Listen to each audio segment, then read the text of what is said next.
Gerginski. I'm the acting head of the Macedonian mission in Geneva, to the permanent mission to the UNWTO and other international organizations, and as well involved in these issues since about 2002, 2003, where I used to work for the Macedonian president at that time, the late Trajkovski, advising him on information society. And it was an interesting time during that time to be involved, because it was the time when the WSIS preparations were on. And actually, this is one of the things that I want to kind of infuse throughout in this conversation, which is the WSIS process, as it was a process of, I would say, among other things, building trust. And if we're talking about internet governance, I want us to start thinking about how it has developed trust over these past, let's say, 20, 25 years. If we had a period when everybody trusted the authority of John Postel or of Bob Kahn or of Windsurf, of these kinds of authorities in the development of the internet, over time, this trust had to go into institutions like ICANN.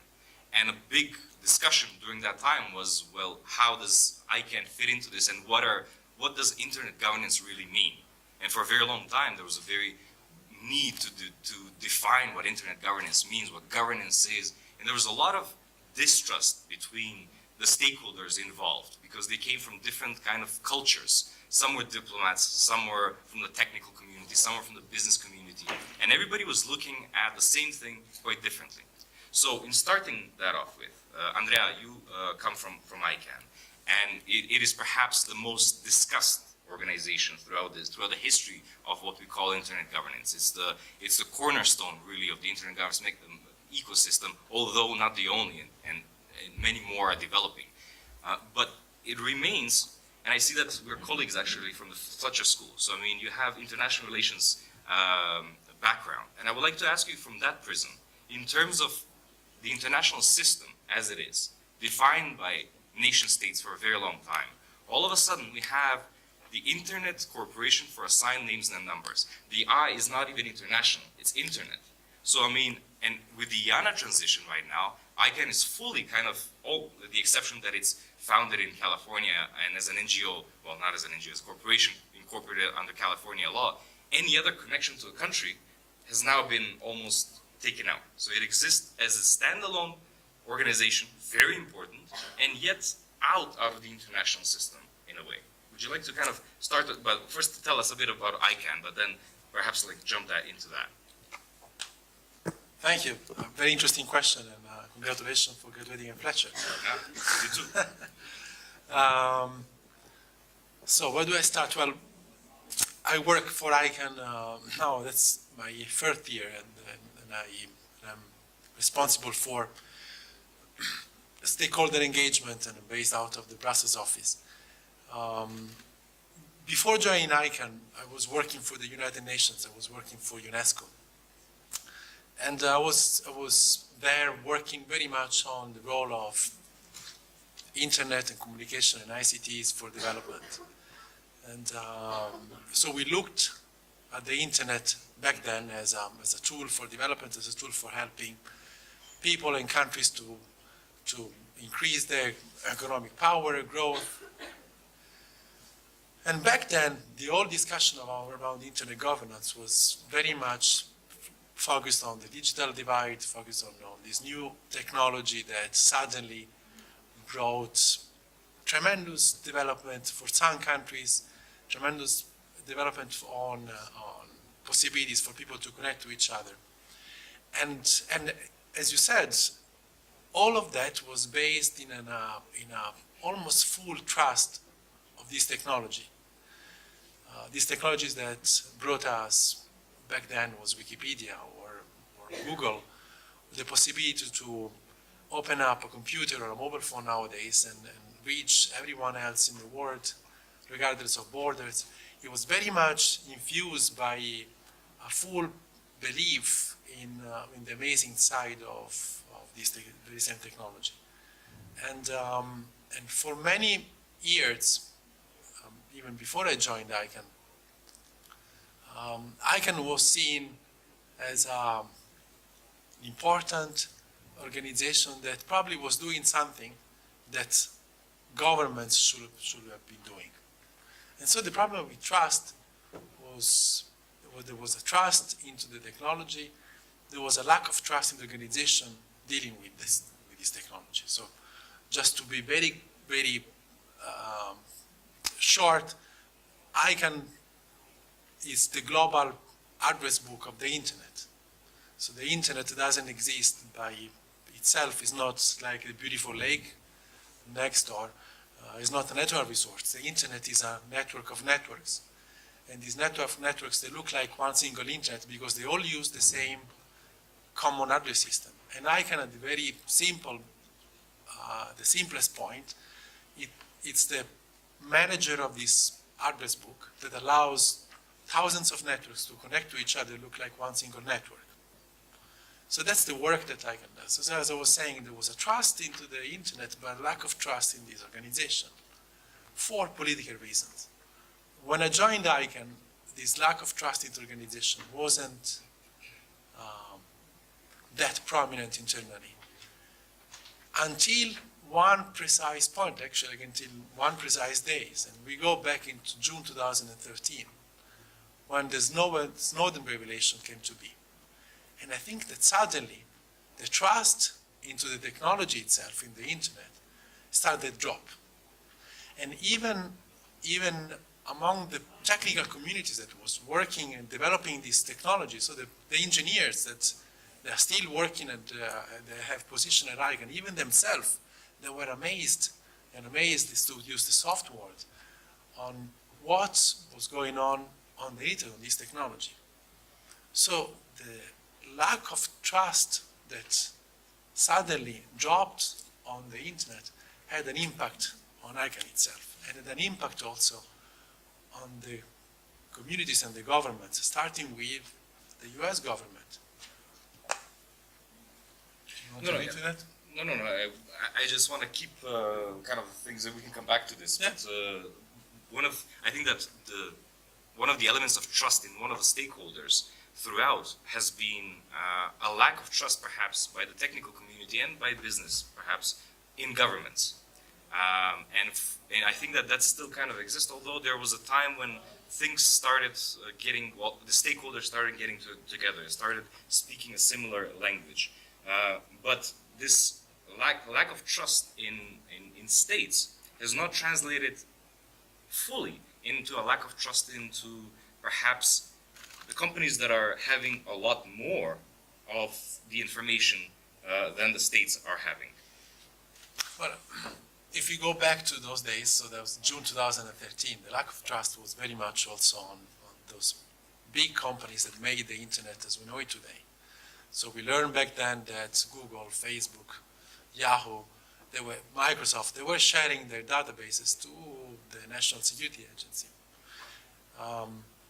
In hindsight, looking back, you will see that the trust that they lost back then, it didn't last very much. So they didn't lose many users.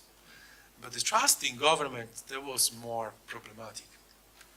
And that's, I have to say that the lack of trust in government is what it finally pushed the US government to say, okay, it's time for us that we let go our control over ICANN that back then was a very formal control, was a control of due process. We can go more in depth if you're interested.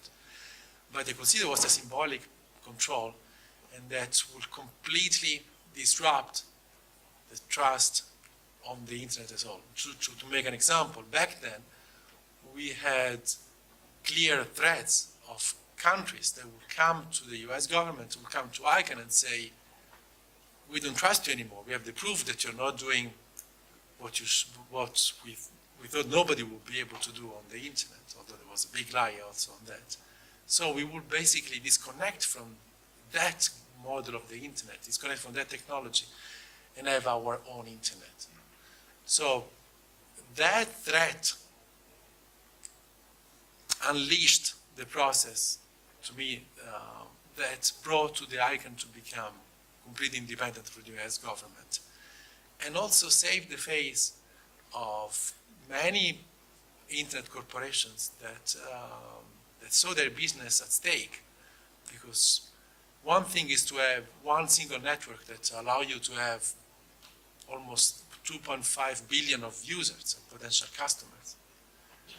And one is to have a world where we go back into 197 countries and probably 197 internets. Thanks, Andrea. Zdravko, one is the US government, and perhaps the Snowden revelations did really force the US government to kind of go into a given direction in terms of transparency, and given that it was the guardian of the internet for such a long time, the place where it started developing. But I think it reverberated into many other, into all countries that are regulating aspects of the internet. So it is very important, I think, for organizations like yours, which are responsible. They get their mandate from the parliament, which gets its mandate from the people, but their mandate is to be independent and to say that within this market, within this country, things will be regulated with the end user in mind. So again, can you kind of enlighten us in terms of the aspects of trust in the internet governance at the national level, and how you also see that manifesting when you look internationally? Yes, thanks for the question. It is true, those events from 2013 really, how should I say, created more attention for the issues of internet governance. So in Croatia we started to follow what is happening much more closer, and we appointed a representative from Croatia in the Governmental Advisory Committee at ICANN. And also we thought of the question how to work on this trust and how to create something on the national level where people could come together and discuss internet governance issues. So in 2014 we established Croatian IGF, which is SEEDIG at the national level, and we had 3 successful annual meetings so far, one just last week in Zagreb. So I'm saying all this because I'm a member also of the executive committee of the Croatian IGF. But what I would like to say now, I would like to put on my hat as a council member of the Croatian Regulatory Authority for Network Industries, which is a national independent regulator for network industry. So it's not just electronic communications, but it's also post and railways. Because what we do, and this is why this session comes together, it is a good mix. What we do as a regulator, it has huge impact on many issues that affect the end users and how end users are using and living internet today. So I see many topics here on the zero rate, net neutrality, and so on. Because it all depends how the national, so classical network regulators would affect, first of all, connectivity. So we need to have all the people connected so that we can talk about other things. Then we can talk about how the traffic that goes through these connections is treated. What do we want to do with that traffic? What do we want to allow and what do we want to prevent? We see now in America something is changing dramatically. It's about net neutrality. But the question is really, do we as regulators want to protect net neutrality? Do we want to protect the right of every user to access and connect to any other endpoint at the internet? And how do we regulate those intermediaries that can, actually they have technical means, that can really control and shape the traffic that goes through their networks? So that's very interesting. That opens a lot of other questions. And then again, one more thing that goes one layer up is how do we treat so-called OTT players? Can I jump into that exactly? Yeah. Because an interesting thing I think happens in here and in other countries that I've seen lately. When people want to discuss sensitive things and whatever they feel is sensitive, more and more people I think are going to OTT services, be they Viber or WhatsApp or whatever it is. because at least they feel that there's some encryption there and in that conversation. Whether that is so or not, it's a different, fully is a different conversation. But I think that what has happened in terms of trust, what would before there will be doubt in such OTT services, all of a sudden what's happened is that the trust has taken out from the telecoms and it's given to some OTT services. Would you agree that that is happening perhaps in Croatia or wider? Yes, definitely. This is what is happening because whenever new technology comes, whenever something new is invented, at that point in time, we do not know how this will affect our lives. But later on, people are very innovative and creative, so these new technologies find their use. So this is exactly one excellent example. So when I get a message from Viber, all your messages and all your conversations encrypted end to end, it sounds pretty good. And I think this is what technology enables us. It gives us the trust. Yes. Well, I'll bring in here Christina if she's online. She's from the European Commission. And we're talking about regulation. I think that many people equate European Commission with regulation. But it does, I would be among those who would say that it does its job well. I mean, it's really an important point in the European architecture, this kind of regulation that the European Commission brings in. So, Christina, if you want to jump in terms of the aspects of trust which organization like the European Commission brings into internet governance issues. Jump in, please. Yes, hello. First of all, checking whether you can hear me well. Yep. Perfect. Okay, well, first of all, thank you very much for offering me the opportunity to contribute, even from a distance, and apologies for not being able to be there in person. Yes, I hope you can see my face on the screen. I think that the way you're framing this discussion is really very interesting around the trust and also taking a look at what has happened until now in terms of internet governance, and then we can reflect on what comes next. And I think that we are now at a very important moment to do this reflection. First of all, because we have seen a lot of developments in the last few years, like we were hearing before about the IANA transition. We had a number of major developments in internet governance.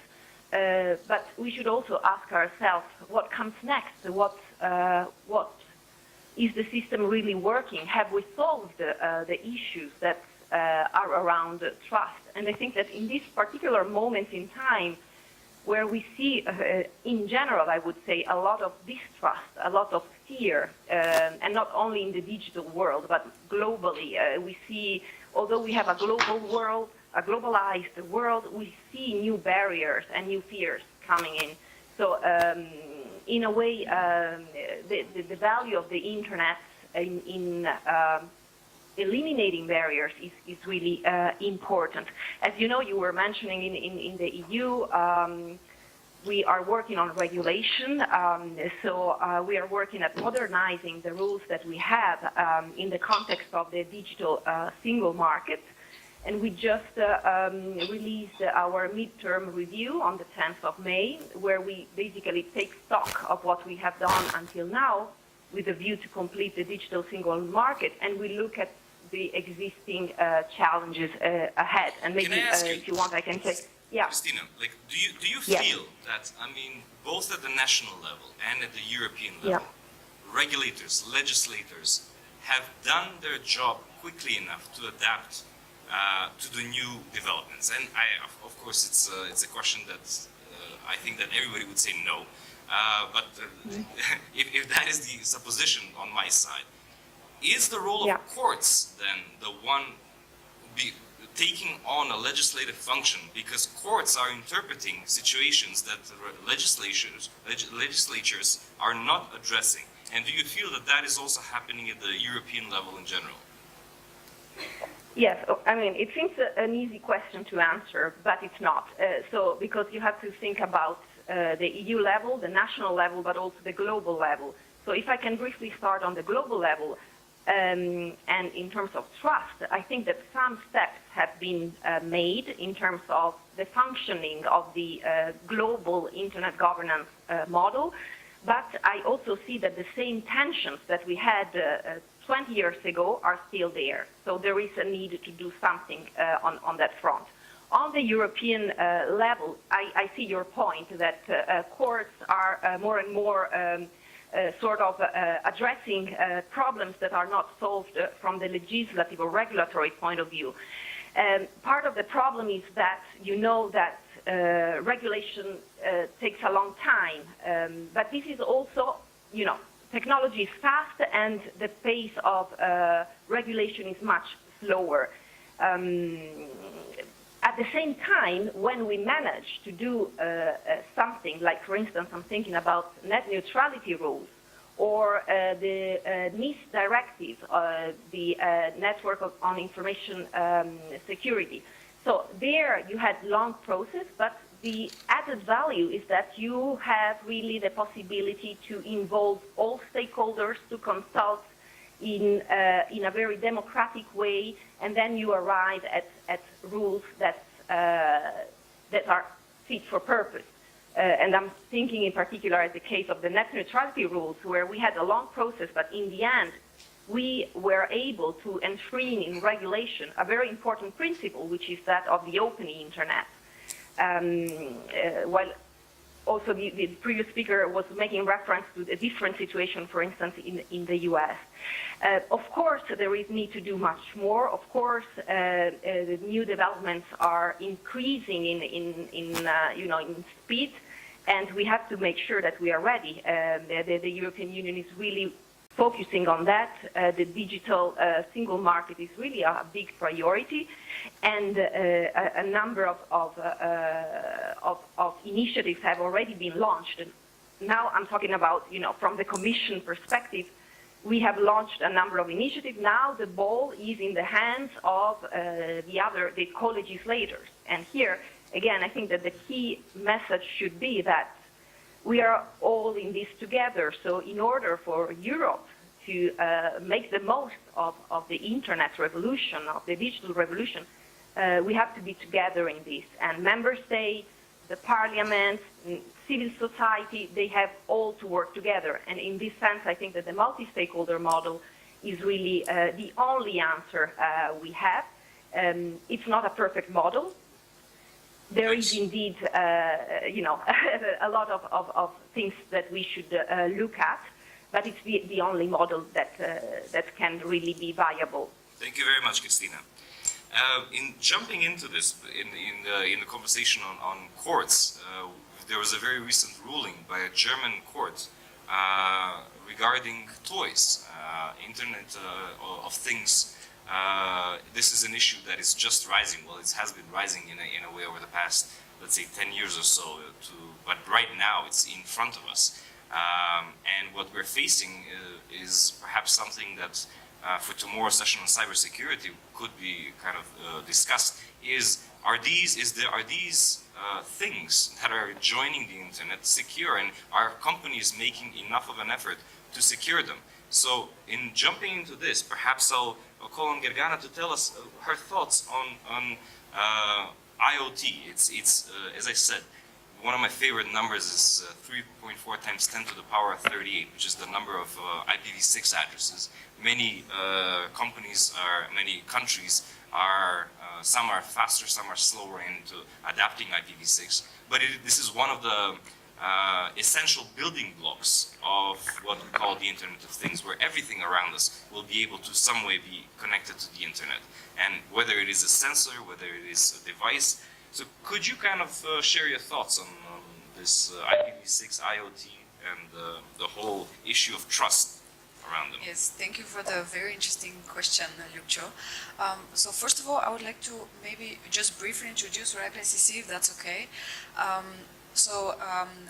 Andrea already talked about ICANN being the address book of the internet, and we are at the next level.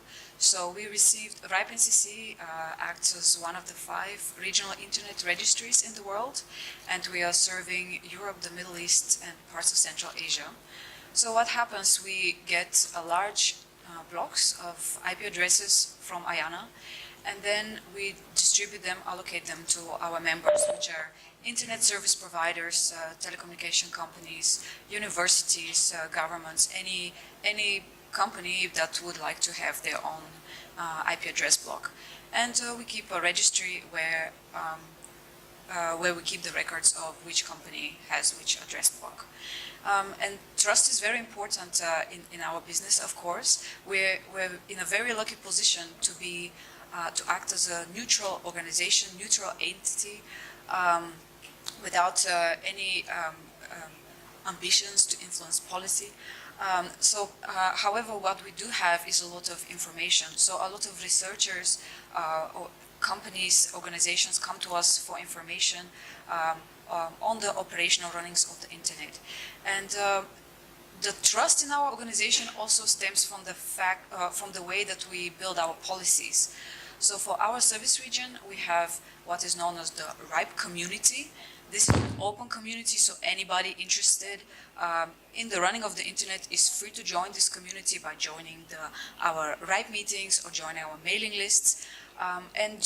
We discuss, the RIPE community discusses the policies which RIPE NCC, the organization behind the RIPE community, then follows when, for example, allocating IP addresses.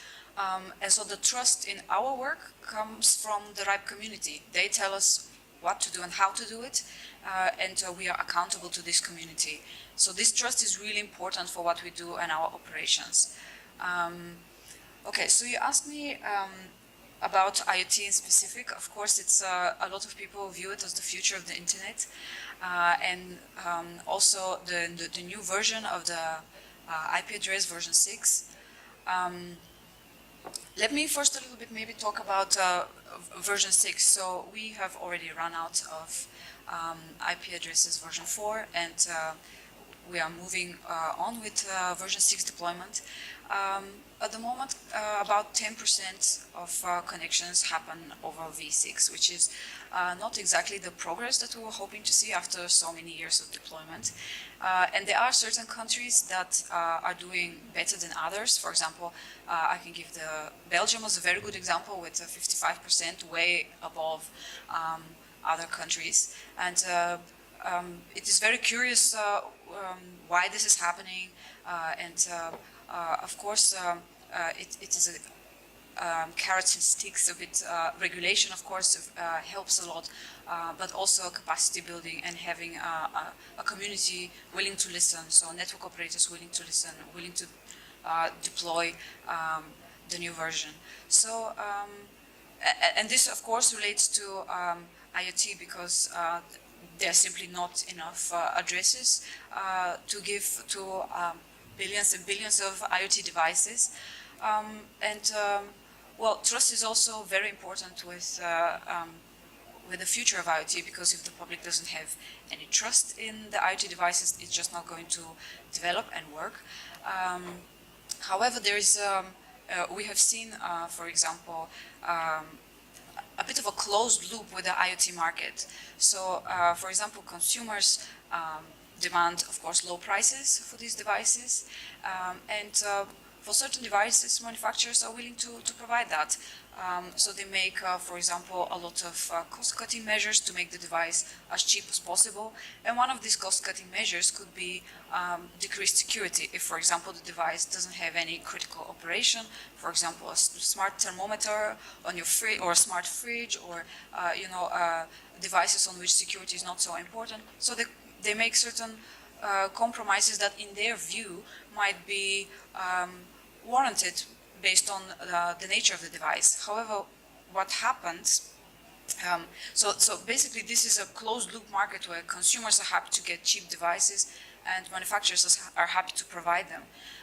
And what happens out of this closed and very happy economy is that we as society end up with a lot of devices with somewhat compromised security.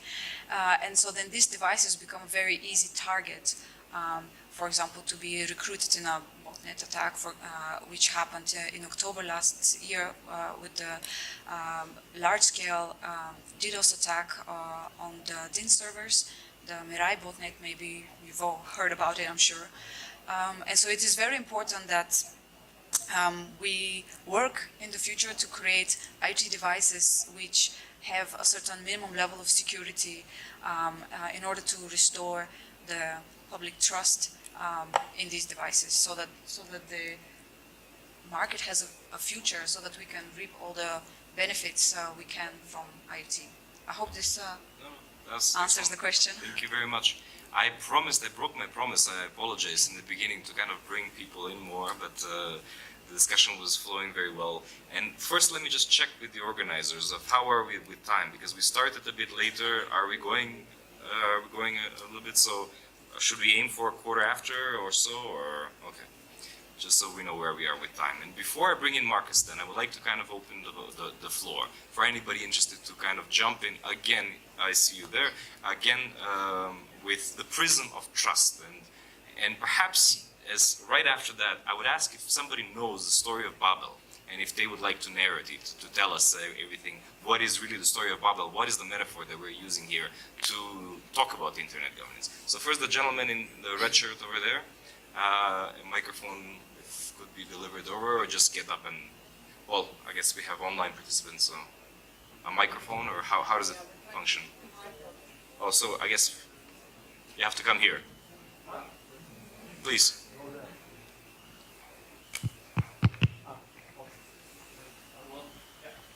And who's ready to tell us the story of Babel after? Anyone? Nice. You cannot check Wikipedia in the meantime. Thank you. Hi, my name is Doman. I'm coming from Slovenia, representing the NGO sector. I just have a comment on the whole debate about IoT and development and what it should be done. I think for starters, we should stop letting the marketing department telling the engineering department what it should do. Because right now, the whole IoT is being developed on a whim by marketing, who then bothers the engineering sector to produce a device which isn't secure, which has to be cheap, like you said, which has to be on the market in 3 months from the zero to, I mean, the entire development process has to be executed in 3 months, and I think that's bad. And on the other side, I don't think there's a silver bullet solution here. So it's not one person should do one thing and everything will go away, but I think that on one side, we as consumers should really stop buying broken toys. And on the other hand, you know, the industry should really step up their game, stop listening to marketing departments, and just listen to the engineers who probably have a better idea of what works and what doesn't. But what if they don't? Huh? What if they don't? What if a different business is running its business the way it is? Okay. Is there a role for somebody else to say, well, you know, this should be this way? We're talking about internet governance here, Yeah. right? So what is the governance aspect of that? I mean, you can try with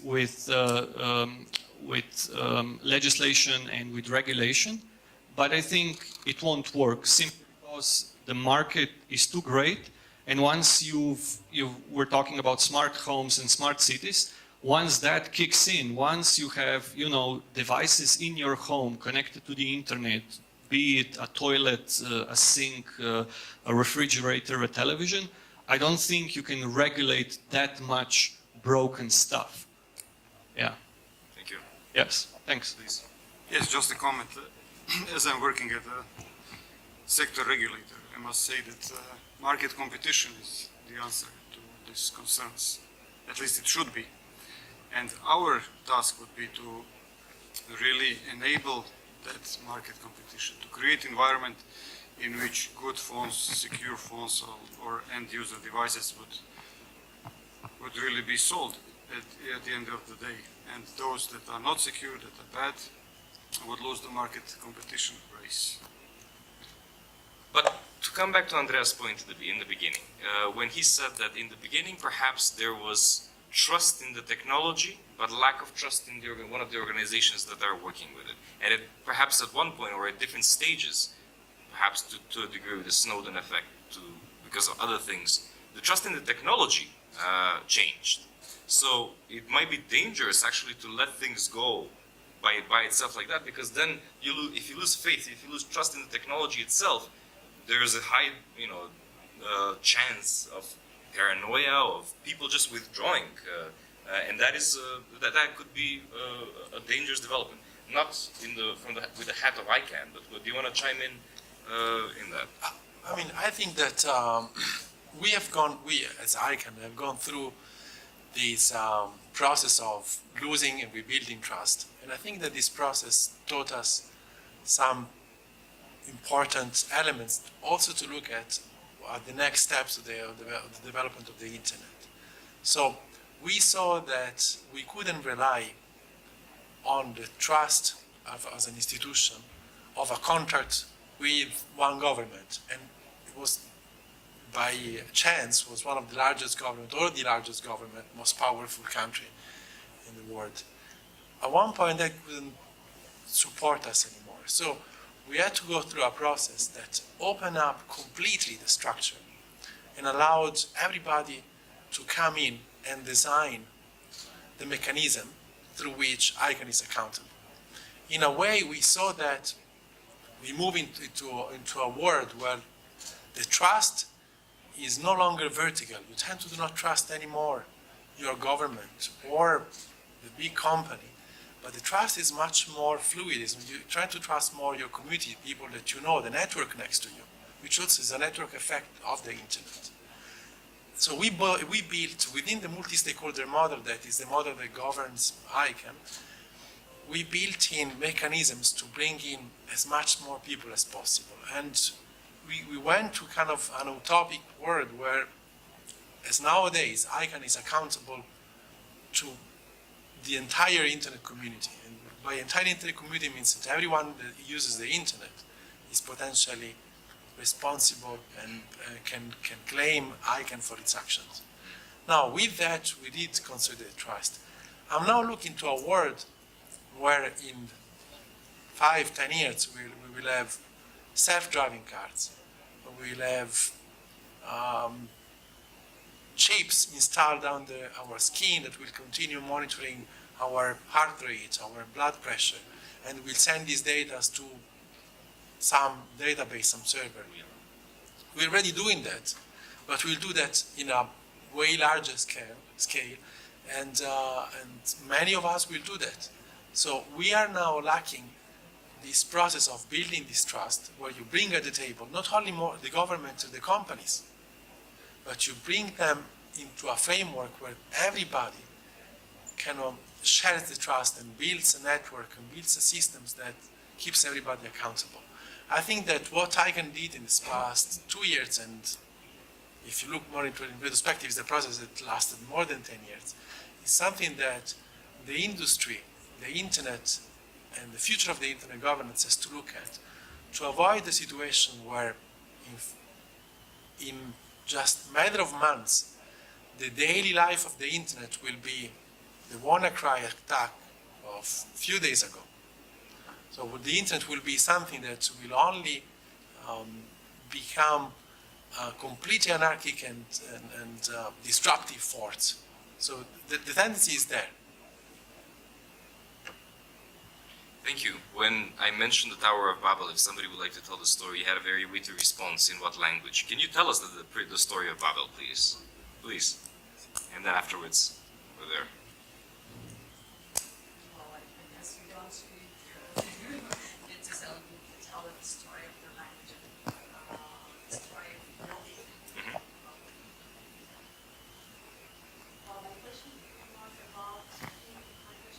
About in which language.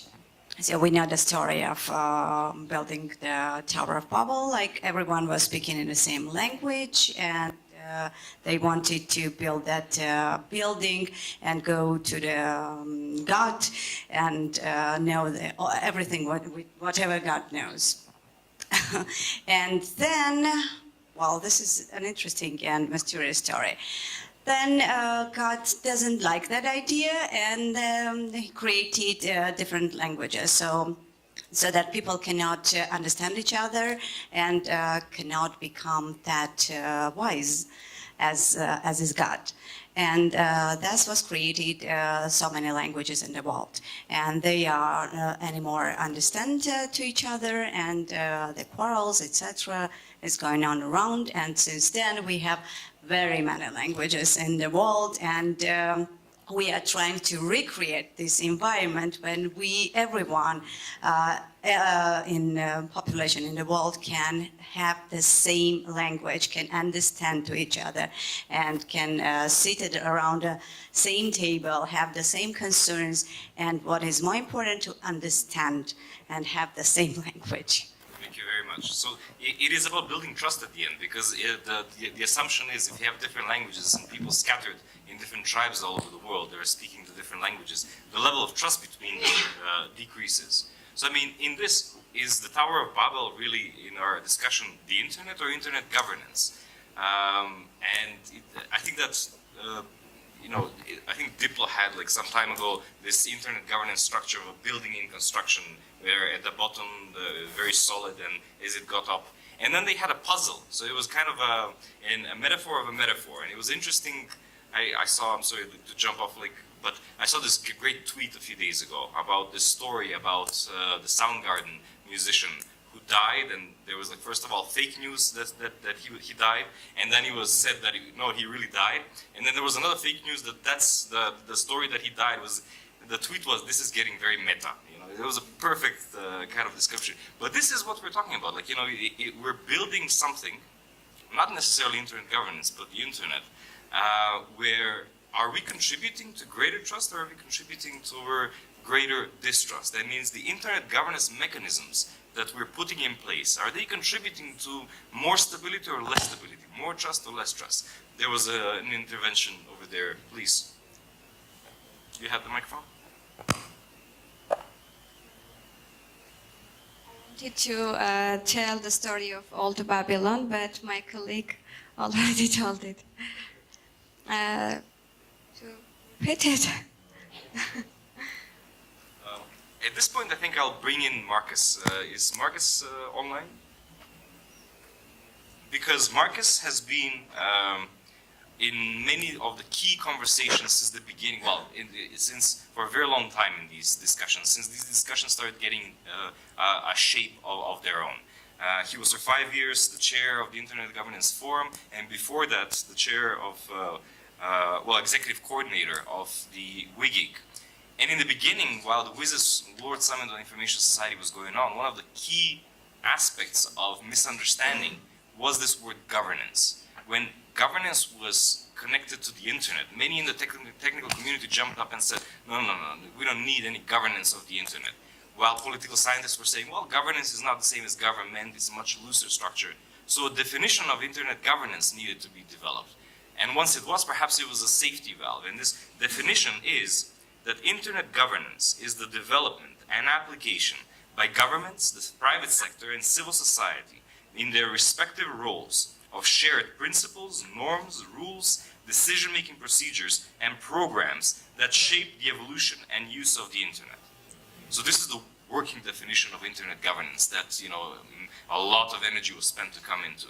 Marcus, do you want to jump in and kind of tell us perhaps a bit about the process and whether the internet governance, as it has developed over the past, let's say, 15, 20 years, would you say that there's an upward trend in trust or a downward one? Yes, hello, Mark. Can you hear me? Yes. Excellent. I tried to turn the camera on, but I seem not to be able to do that, so you can't have a visual of me, but as long as you can hear me, that's fine. And let me also, just for transparency's sake, make a full disclosure. I'm also a member of the ICANN board, but I'm not speaking in my ICANN capacity here. I'm being invited to speak as a chair of the IGF Support Association. Yes, I listened to this discussion with great interest. It's only a very interesting discussion, has taken interesting turns. Trust is a difficult issue. It's not just related to the internet and the technology, but altogether it's difficult to define what it is. But you're right at the beginning, you also said that, pointed to the fact that the internet really changed the whole game of international cooperation. And I know it's an overused word, but I think it was a paradigm shift which led away from the nation state on which the international system is still built on. I'm not saying the nation state has gone away, quite the opposite. We have seen very much the return of the nation state, but what we are struggling with is that technology that does not recognize any borders, that is global, interoperable, and a system which is built on the respect of national borders and on the sovereignty of the nation state.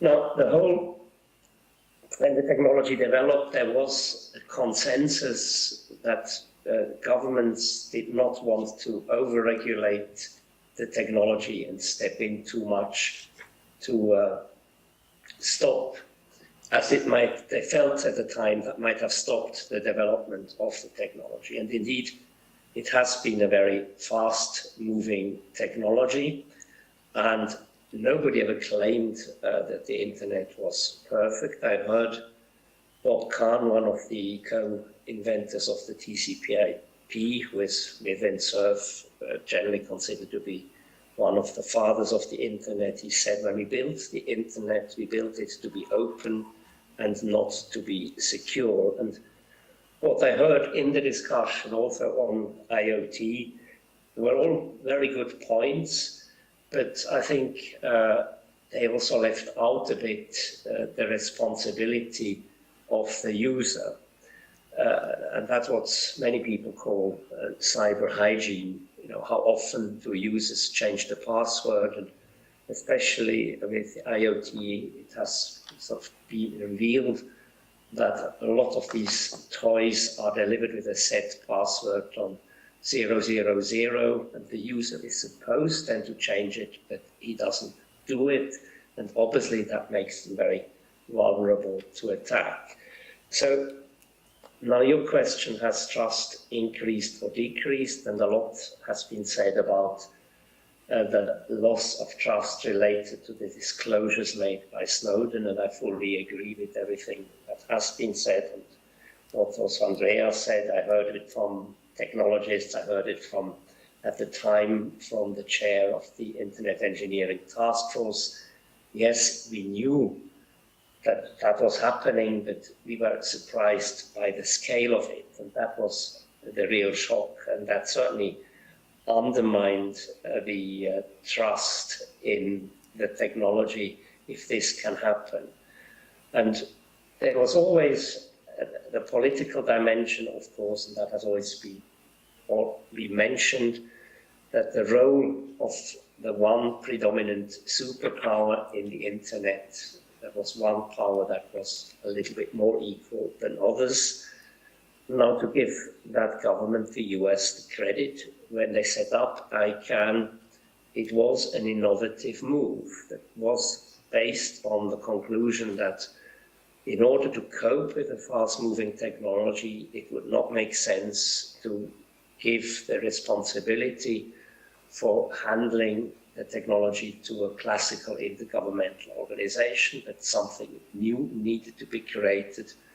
And this new organization, that was ICANN, was supposed to be self-standing after a couple of years, but then that took longer and years came and went, and there was also various external events that prevented that from happening. But now we are here, and the question is, before ICANN was protected by the US government, but now ICANN is a standalone organization, and in many ways that makes life more difficult for ICANN because the organization cannot hide behind the government. No, it's standalone and has to deliver.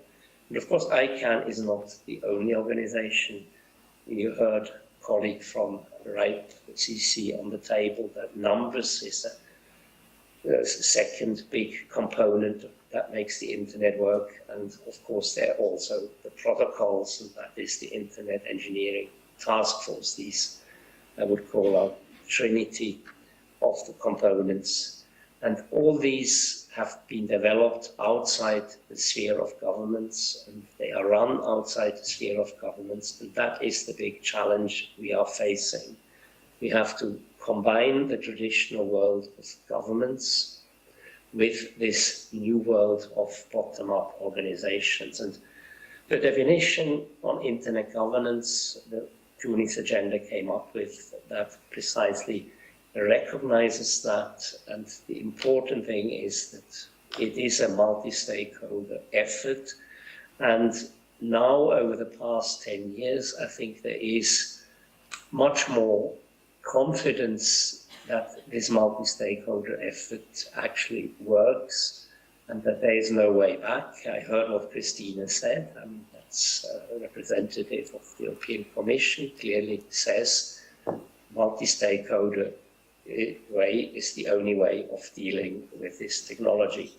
And that brings me to the importance of this discussion. You are having, the global discussions are important for sure, and the IGF approach, exchanging information, sharing best practices and learning from each other is important at all levels, but maybe it has most impact at the local level, at the national level, and also at the regional level, where you can learn from each other, and then it does get implemented in national, as we were reminded by a colleague from Croatia, at the national level, where it has a real impact. So, and this is actually this spread of the national and regional initiatives has been a huge success story in the 10 years, more than 10 years now, since the IGF exists. It really has grown. It was not part of the mandate.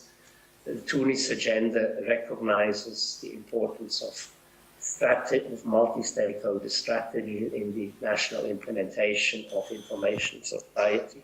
But it does not set up the template for the national and regional IGFs. They came up spontaneously, and they exist now all over the world. We have more than 70 of them.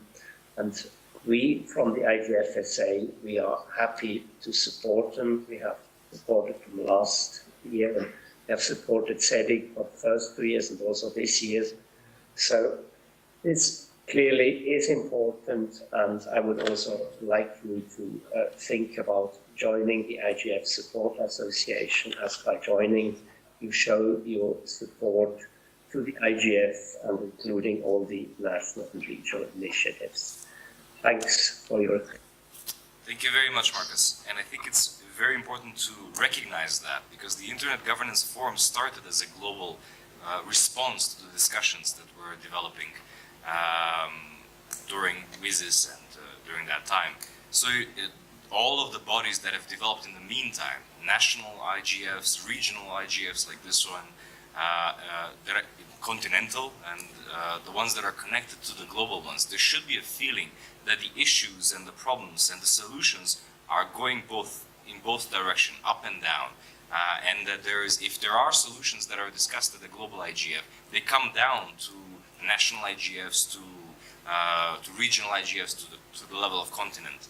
So before I close and I give the word to our rapporteurs to give us a haiku of the key takeaways from this discussion, is there anyone that quickly has a burning need to say something, or should we give it to our haiku masters to distill what has been discussed? Please.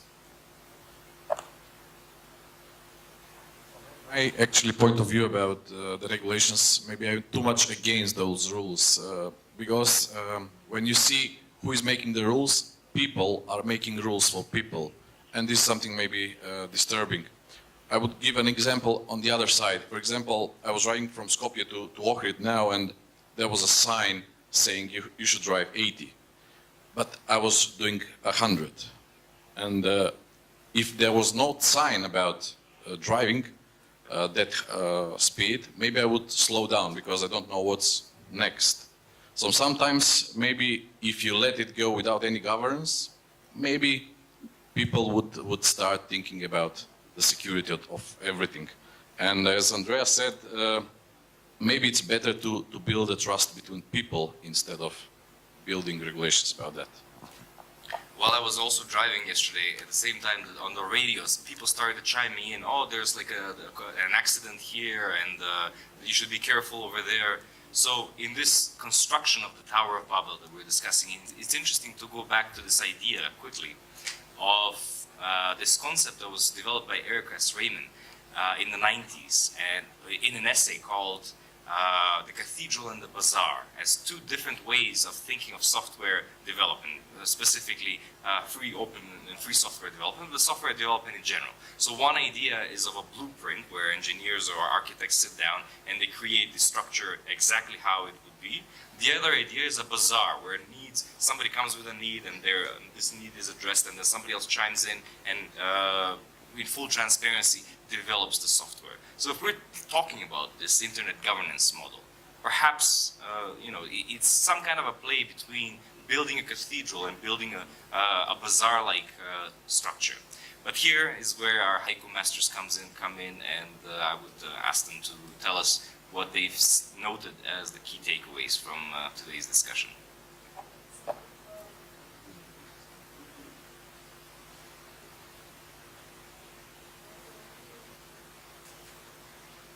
Bullet points for this session, and please feel free to provide your inputs. So the discussion around internet governance is one around trust, and global efforts should be made in recovering this trust. An analysis of the initiatives around internet governance is necessary with an aim of creating common actions for gaining trust of end users and in order to preserve the internet neutrality. Some global efforts have been made and some multi-stakeholder and open community models of governance are in place, but regulations imply a long process and consultations while technology is fast developing, which is why it's necessary to use a whole society approach by acting jointly in the sense of all relevant institutions, organizations, and stakeholders working together in creating a safer environment online. And barriers to the internet governance should be dealt with in order to reflect the value of internet by modernizing rules, legislation, and policies. So this is what we got out of the session. Please. Thank you very much. That was excellent. And thank you very much for all attending after lunch. This is always a difficult time to have a good conversation, but I think we've had some very nice insights, and I would like to thank my colleagues and panel members into a very good discussion. So, is there still blood sugar level in the people's circulatory systems, cardiovascular or otherwise? I have no problem continuing. Is there a will to continue in the room? I kind of seeing that people need a little nicotine, a little caffeine, these kinds of chemicals in their body. So let's leave it at that. Thanks. Cheers.